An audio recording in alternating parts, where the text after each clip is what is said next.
Lost and Found, Oliver Jeffers.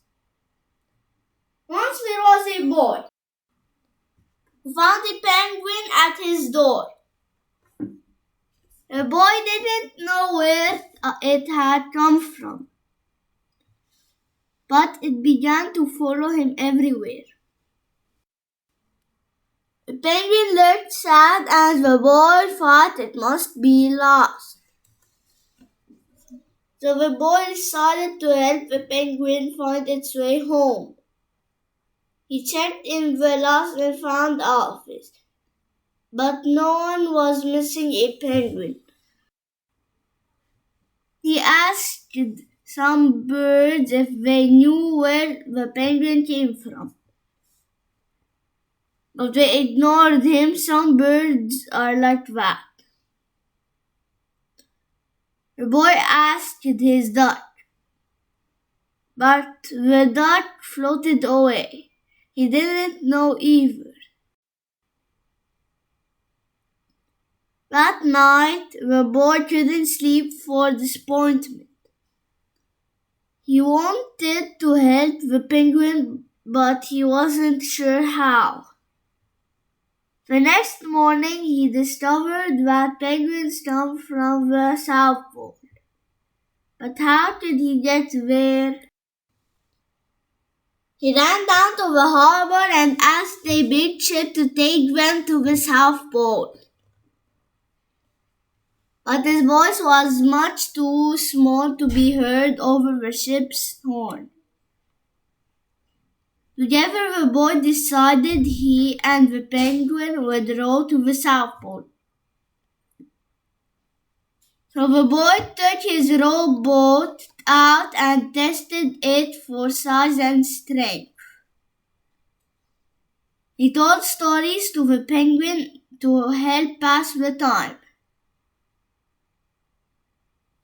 They packed everything they would need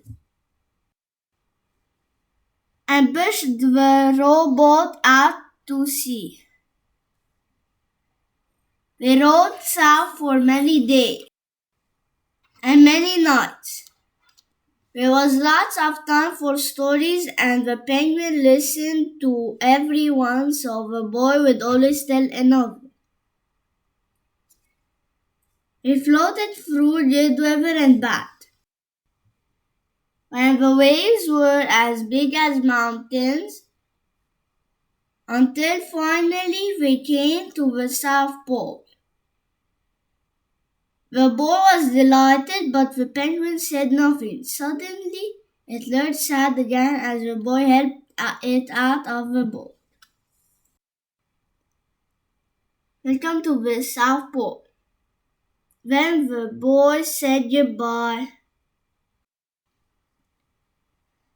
and floated away. When he looked back, the penguin was still there, but it looked sadder than ever. It felt strange for the boy to be on his own. There was no point telling stories now, because there was no one to listen except the wind and the waves. Instead, he just thought. And the more he thought, the more he realized he had made a big mistake.